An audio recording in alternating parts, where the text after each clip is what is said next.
नमस्कार मित्रों। हमारे पुरानी पीढ़ी के लोग अपने जीवन में 100 दीपावली देख पाते थे, अर्थात 100 साल तक जी लेते थे।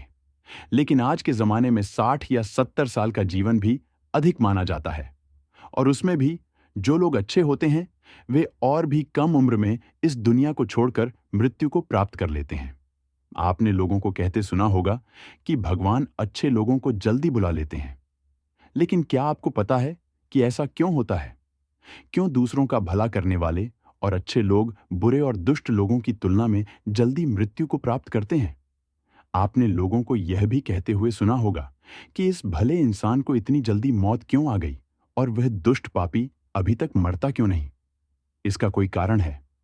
अनेक ग्रंथों में इसके बारे में बताया गया है।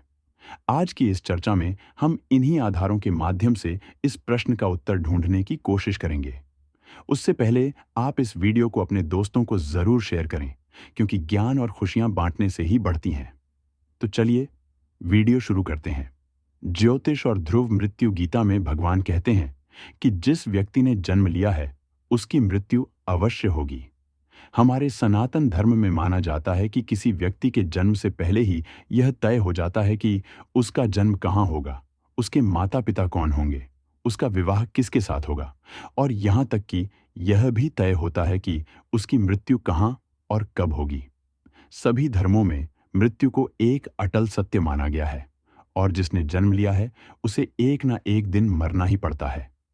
किसी का जीवन या मृत्यु भगवान के हाथों में होता है। आपने सुना होगा कि जितनी चाबी भगवान ने भरी है उतना चले खिलौना। हम वो खिलौना हैं जिसकी चाबी भगवान के हाथों में होती है, और सभी चीजें उनकी इच्छा से ही होती हैं।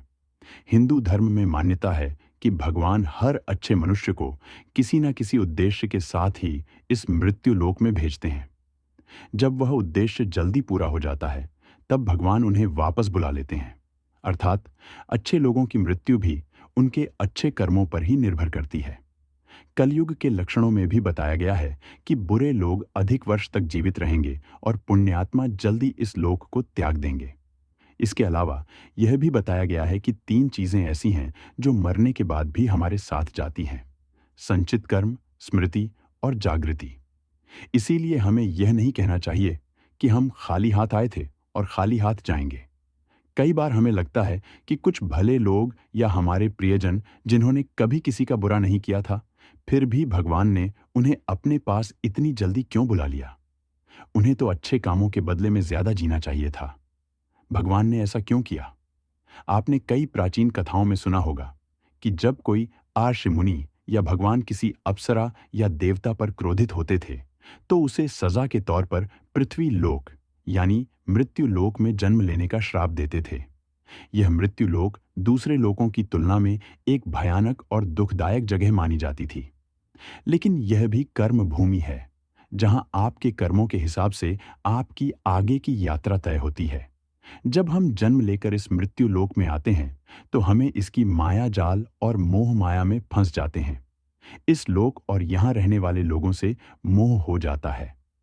जब किसी इंसान की मृत्यु होती है, तो उसकी जीवात्मा यमराज के पास जाती है और वहां उसके कर्मों का लेखा जोखा होता है। यदि किसी जीवात्मा ने बहुत बुरे कर्म किए हैं, तो उसे अगले जन्म में अधिक समय तक इस लोक में रहना पड़ता है, और यदि अच्छे कर्म किए हैं तो उसे कम समय दिया जाता है। इसका कारण यह है कि हमारा अंतिम लक्ष्य इस मृत्यु लोक में नहीं, बल्कि परमेश्वर के सानिध्य में मोक्ष प्राप्त करना है। इसलिए जो आत्माएं अच्छे कर्म करती हैं, वे जल्दी से पवित्र हो जाती हैं और उन्हें मोक्ष प्राप्त होता है।